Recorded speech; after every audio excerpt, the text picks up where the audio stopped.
সারা পৃথিবীর এখন সবচেয়ে বড় বড় ক্ষমতা রাষ্ট্রের হাতে না, কোম্পানির হাতে। আমার কথা কি বুঝছো তোমরা? বড় বড় ক্ষমতা কি রাষ্ট্রের হাতে না কোম্পানির হাতে?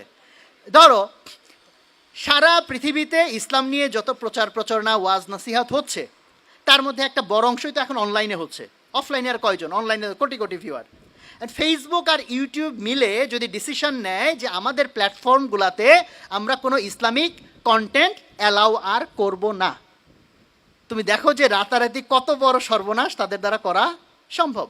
এবং এই ফিলিস্তিন ইস্যুতেও দেখো সমস্ত রকম ফিলিস্তিন রিলেটেড তাদের দিকের কন্টেন্টগুলো তারা পপ আপ করতে দিচ্ছে না, সামনে আসতে দিচ্ছে না। রাষ্ট্র যদি আজ থেকে 20 বছর আগে বলতো তুমি সারাদিন কোথায় যাও, কি বলো, কি করো, সব আমাকে এই তথ্য দেওয়া লাগবে, আমরা হয়তো আন্দোলন করতাম যে কেন আমি রাষ্ট্রকে সব তথ্য দিব। বাট অলরেডি কি সারাদিন ধরে গুগল ফেসবুকে আমি তথ্য দিচ্ছি না? তা আমি যে গল্পটা বলবো, আমার মনে হয় তোমরা এই গল্পটা কেউ শুনো নাই। গল্পের শিরোনাম হচ্ছে খরগোশ আর কচ্ছপ। তোমরা হাসলা কারণ আরে ভাই এটা কোনো গল্প হইলো, তো সবাই জানে। তা আমি তারপরেও বলি, এমন তো হইতেই পারে দুনিয়ার সব খরগোশ কচ্ছপের গল্প এক না। খরগোশ আর কচ্ছপ নিয়ে কি দুনিয়াতে একটা গল্প হওয়া সম্ভব, নাকি অনেক গল্প হওয়া সম্ভব? অনেক গল্প হওয়া সম্ভব। তো তাহলে আমরা একটু দেখি যে এই গল্পের মধ্যে আবার একটু ভ্যারিয়েশন আনা যায় কিনা। উদ্যোক্তা মানে যে উদ্যোগ নেয়, উদ্যোক্তা মানে যে একটা সমস্যা দেখে জাস্ট মনে কর ভাই আমার কি করার আছে, আরে এটা অমুকের দোষ তমুকের দোষ, কাউকে একটা জাস্ট দোষ দিয়ে সে পাশ কেটে গেল, এটা না। উদ্যোক্তা হচ্ছে ওই মানুষ যে একটা প্রবলেম দেখে, নট নেসেসারি দুনিয়ার সব প্রবলেম সে সলভ করবে, বাট যে প্রবলেমটা তার কাছে খুব ইম্পর্টেন্ট, সেই প্রবলেমটাকে সে ওন করে, আন্তরিকভাবে সে ধারণ করে, এবং এইটার সমাধানের জন্য সে প্রচেষ্টা চালায়, বারবার ইভেন ট্রাই করে, এবং এটাকে সে সলভ করার চেষ্টা করে। এইরকম অ্যাটিটিউড যাদের, তাদেরকে আমরা বলি উদ্যোক্তা। তুমি এখান থেকে যাচ্ছ, দেখলে ওখানে ময়লা পড়ে আছে বা একটা ইট পড়ে আছে, অন্য কেউ যেতে গেলে এই ইটে ধাক্কা খেয়ে ব্যথা পেতে পারে, তুমি দেখলা ইগনোর করে চলে গেলা, তাহলে তুমি উদ্যোক্তা না। কিন্তু তুমি ভাবলা আচ্ছা ইটটা আমি সরাই, তাহলে অন্য ভাইরা কষ্ট থেকে বেঁচে যাবে, তাহলে তুমি কি উদ্যোক্তা হয়ে গেলা। ফলে উদ্যোক্তা হওয়ার জন্য অনেক বড় হইতে হবে, অনেক ডিগ্রি লেখা লাগবে, এরকম না। It's an attitude. এটা প্রথমত কি, উদ্যোক্তা হচ্ছে একটা অ্যাটিটিউড, একটা দৃষ্টিভঙ্গি। উদ্যোক্তা একটা দৃষ্টিভঙ্গি। তো আমরা বুঝলাম যে উদ্যোক্তা একটা দৃষ্টিভঙ্গি। এই উদ্যোক্তা হওয়ার দরকারটা কি? সো প্রথমত তুমি যদি জাস্ট ব্যক্তি হিসেবে চিন্তা করো, তোমার লাইফে অনেক রকম প্রবলেম আছে, সেটা সমাধানের জন্য তুমি উদ্যোক্তা অ্যাটিটিউড নিতে পারো। একইভাবে তোমার পরিবারের মধ্যে, তোমার সমাজের মধ্যে, তোমার রাষ্ট্রের মধ্যে, ইভেন টোটাল পৃথিবীর মধ্যে, উম্মার মধ্যে কত রকম প্রবলেম আছে, যে প্রবলেমগুলোর ক্ষেত্রে আমরা ভাবতেছি ভাই আমার কি করার আছে। আর উদ্যোক্তা অ্যাটিটিউড হচ্ছে যে না, আমারও অবশ্যই কিছু করার আছে। তা আমি যদি উদাহরণ দেই, সারা পৃথিবীর মধ্যে এখন কি প্রবলেমের কোনো শেষ আছে? তা আজকে ফিলিস্তিনে কি হইতেছে, রাফাতে কি হইতেছে, তুমি ভাবতেছো ভাই আমার কি করার, হ্যাঁ আমার কষ্ট লাগতেছে, বাট আমার কি করার আছে, আমি একটা সাধারণ মানুষ, আমার নাই টাকা পয়সা, আমার নাই নেটওয়ার্ক, আমার নাই তেমন কোনো জ্ঞান বুদ্ধি, আমি কি করব। একইভাবে যত রকম প্রবলেম, রাস্তায় যাচ্ছ হয়তো যানজট, তুমি ভাবতেছো ভাই যানজট এটা তো সরকারের বিষয়, আমি কি করব। এই হচ্ছে না, সেই হচ্ছে না। দেখো আমরা কমপ্লেইন তো করতেছি, তাই না? হাজার রকম জিনিস নিয়ে আমাদের কমপ্লেইন তো আছে, বাট কমপ্লেইনের সমাধান আমি কিভাবে করব, সেই অ্যাটিটিউডটা যদি আমার না থাকে, তাহলে আমি উদ্যোক্তা হব না তো। ফলে আমি তোমাদেরকে প্রথমত বলবো যে এই অ্যাটিটিউডটা ধারণ করো, ছোট ছোট ছোট ছোট বিষয়ের উদ্যোগ নাও। বিকজ তোমাকে অনেক বড় ধরনের উদ্যোক্তা হওয়ার জন্য প্ল্যান করা উচিত। কারণ দুনিয়ার ভিতরে অনেক বড় বড় সমস্যার মধ্যে দিয়ে আমরা আসি, অনেক বড় বড় সমস্যার মধ্যে দিয়ে আমাদেরকে চলতে হচ্ছে। কথার কথা, ধরো যে দুর্নীতি, একটা মানুষ হালালভাবে চলতে চায়, বাট দুর্নীতি চারদিকে যখন ছেয়ে যায়, সে চাইলেও হালালভাবে চলতে পারে না অনেক ক্ষেত্রে। তো এটা কি সমস্যা না? তো এটা কি সমাধান করতে হবে না? এরকম আমি যদি আরও এক্সাম্পল দিতে দিতেই তো ধরো আজকের দিন পার করে ফেলা সম্ভব। সো এই জন্য এই অ্যাটিটিউডটা আমি বিশেষ করে ধারণ করতে বলবো, তোমার ব্যক্তিগত জায়গা থেকেও, রাষ্ট্রীয় জায়গা থেকেও, এবং উম্মার জায়গা থেকে। উম্মার জায়গা থেকে যদি তুমি চিন্তা করো, যেহেতু এটা আসুন্নাহ ফাউন্ডেশনের প্রোগ্রাম, আমরা ওই উম্মা কেন্দ্রিক চিন্তাটাকে উদাহরণ হিসেবে যদি নিয়ে আসি, তো আজকে সারা দুনিয়াতে মুসলমানের যত প্রবলেম এই লিস্ট করলে তুমি দেখো যে ফিলিস্তিনে যা হইতেছে আমরা কেউ কিছু করতে পারতেছি না। অনেকে ভাবতেছো অমুক কেন তমুক করে না, তমুক কেন অমুক করে না, এই হয় না কেন হয় না, সেই কেন হয় না। তার মানে বুঝতে হবে জিনিসটা নিশ্চয়ই সহজ না, জিনিসটা অনেক জটিল হয়তো।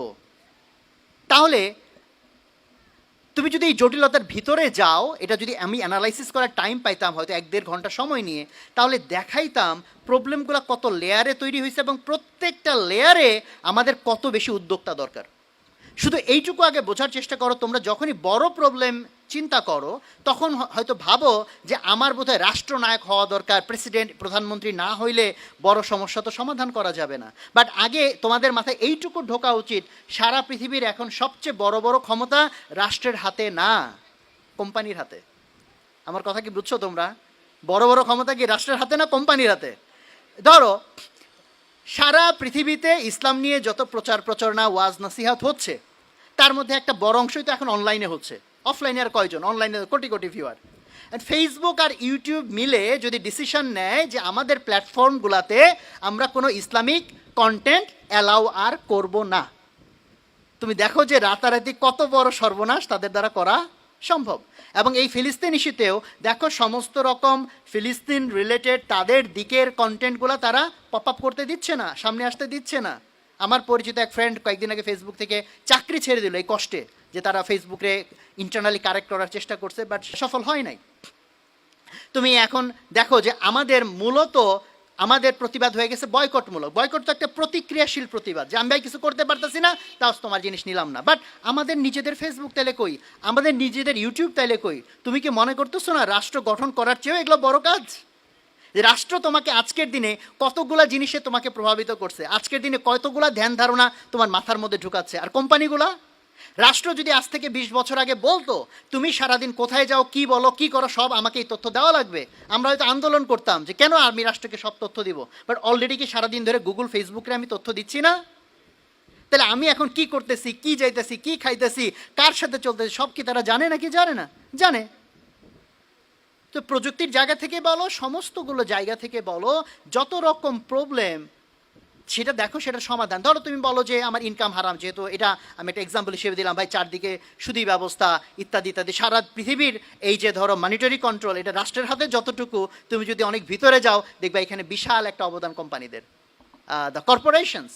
ফলে এই রকম জায়গা থেকে আমি বরং তোমাদেরকে উদ্বুদ্ধ করতে চাই যে তুমি বরং তোমাকে মনে করো না যে আমার ক্ষমতা কম, আমি এই রাষ্ট্রনায়ক না হইতে পারলে মনে বড় কিছু করতে পারবো না। রেদার তুমি যদি মুসলমান হও, উম্মার কষ্ট যদি তোমার মধ্যে অনেক পেইন তৈরি করে থাকে, তাহলে আমি বলবো তোমার উদ্যোক্তা অ্যাটিচিউড তৈরি করে এখন থেকে ধাপে ধাপে ছোট থেকে আরও বড় উদ্যোগ নেওয়ার মতো অ্যাটিচিউড এবং অভ্যাস তোমার তৈরি করা উচিত, যাতে উম্মার প্রয়োজন সবচেয়ে বড় বড় যে কাজ দুনিয়ার মধ্যে হওয়া দরকার সেই কাজগুলো তোমার দ্বারা হয়।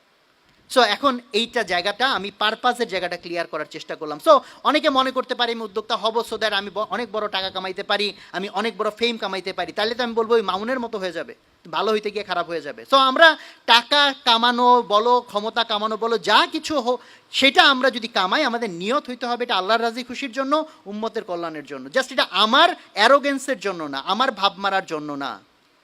তো বাকি এই পারপাস যদি ক্লিয়ার হয়, কাজের ক্ষেত্রগুলো যদি আস্তে আস্তে তোমাদের ক্লিয়ার হয়, কারণ যদি তখন তুমি ফিল্ডের ভিতরে ঢুকবা, তুমি যদি জাস্ট প্যাসিভ হও, লাইক এটা একটা প্রবলেম ভাই, অমুকের দোষ তমুকের দোষ, তুমি কখনো উদ্যোক্তা হবা না। রেদার তুমি যদি ভিতরে ঢুকো, প্রবলেমটা কেন হইলো, কীভাবে হইলো, সমাধানটা কেমনে আনা সম্ভব, এইভাবে যদি তুমি চিন্তা করা শুরু করো, দেখো কত রকম বুদ্ধি চলে আসে।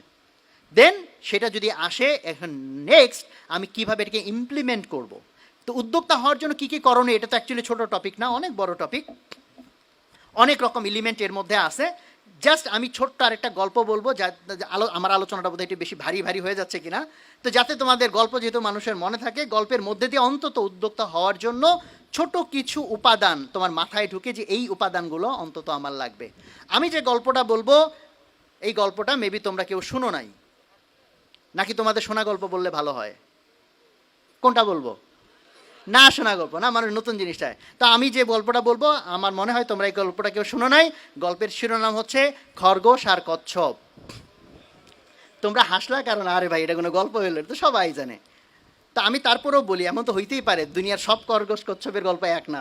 খরগোশ আর কচ্ছপ নিয়ে কি দুনিয়াতে একটা গল্প হওয়া সম্ভব, নাকি অনেক গল্প হওয়া সম্ভব? অনেক গল্প হওয়া সম্ভব। তো তাহলে আমরা একটু দেখি যে এই গল্পের মধ্যে আবার একটু ভ্যারিয়েশন আনা যায় কিনা। তো প্রথমটুকু তোমরা আন্দাজ করছো, ঠিক আছে, যে খরগোশ আর কচ্ছপের প্রথম অংশটা ওইটাই একটা গল্প, যে কচ্ছপ জিতে গেছে, খরগোশ হেরে গেছে দৌড় প্রতিযোগিতা। এইটুকু তার বলার দরকার নেই, তোমরা জানো কেন হেরে গেছিল। খরগোশ প্রথমত অ্যারোগেন্স দেখাইছে, আরে আমি তো একটু করলেই হয়ে যাবে, একটু রেস্ট নিয়ে নেই, তাই না? তো এটা এক ধরনের তার একটা অধ্যত্ত অ্যারোগ্যান্স ছিল, যে অ্যারোগ্যান্স তাকে হারায় দিছে। এবং আমরা এটাকে বলি যে কি, ওখান থেকে আমরা কি শিখছিলাম, slow and steady wins the race. Steady মানে কি, যে লেগে থাকে, কন্টিনিউয়াসলি এফোর্টটা চালায় যায়। তো খরগোশের ওইটা একটা প্রবলেম, সে লেগে থাকে নাই, সেটাও তার অ্যারোগ্যান্সের কারণে হয়েছে। সে মনে করছে লেগে থাকতে হবে না, হয়ে যাবে। বাট এই গল্পের মধ্যে একটু সমস্যা আছে। গল্পের মধ্যে শিখাইছে slow and steady wins the race. এই যে স্লো শব্দটা, এটা তো একটা প্রবলেম। আজকের জামানা যে গতিতে আগাচ্ছে, আমি তুমি যদি স্লো হই, উদ্যোগ একটা নিতে 30 বছর পার করে ফেলাইলাম, এটা দেখি কাজ হবে? হবে না। তাহলে গল্পের একটু মেরামত দরকার। তো গল্পের একটু আমরা মেরামতের চেষ্টা করি। তো গল্পের সেকেন্ড ভার্সন, আগের বার খরগোশ যখন হেরে গেল, তো খরগোশের তো প্রচণ্ড মেজাজ খারাপ, হারছে তো হারছে, তাও কার কাছে হারছে? কচ্ছপের কাছে হারছে। এটা কিন্তু মানিজ্যতের বিষয় না? এই জন্য সে যে কচ্ছপকে আবার অফার দিল যে দৌড় আবার হবে। তো ঠিক আছে, দৌড় আবার। তো এইবার কি খরগোশ মাঝখানে গিয়ে ঘুমাবে তোমার মনে হয়? এইবার এমন দৌড় দিছে, পিছে তাকায়ও দেখে নাই কচ্ছপ কই আসে না আছে, এক দৌড়ে পার। গল্পের এইটার একটা দ্বিতীয় পর্যায়। এই পর্যায়ে আমরা শিখলাম যে slow and steady wins the race কথা ওইটা ঠিক ছিল, এটা আগের আমলে। বর্তমান আমলের জন্য স্লোটাকে উল্টাইয়া ফাস্ট বানাইতে হবে। ফাস্ট অ্যান্ড স্টিডি, ফাস্টও হইতে হবে, সাথে কি হইতে হবে, স্টিডিও হইতে হবে। তোমাকে দ্রুত পদক্ষেপ নিতে হবে এবং লেগেও থাকতে হবে।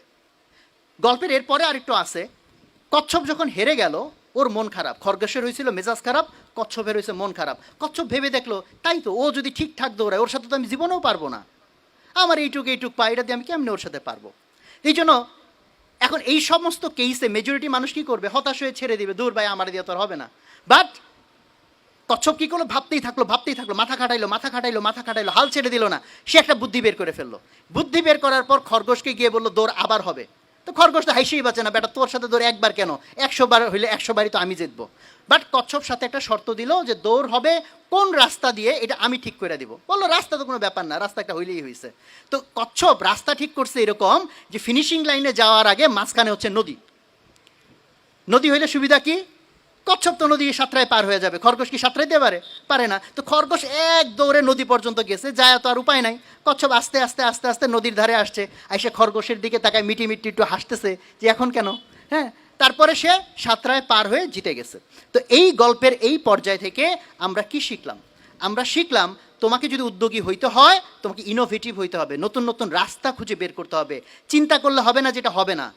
যদি মনে করো এটা হইতে হবে ইনশাল্লাহ, আমি যদি মাথা খাটাতে থাকি, I can create a path, আমি একটা রাস্তা বের করতে পারবো।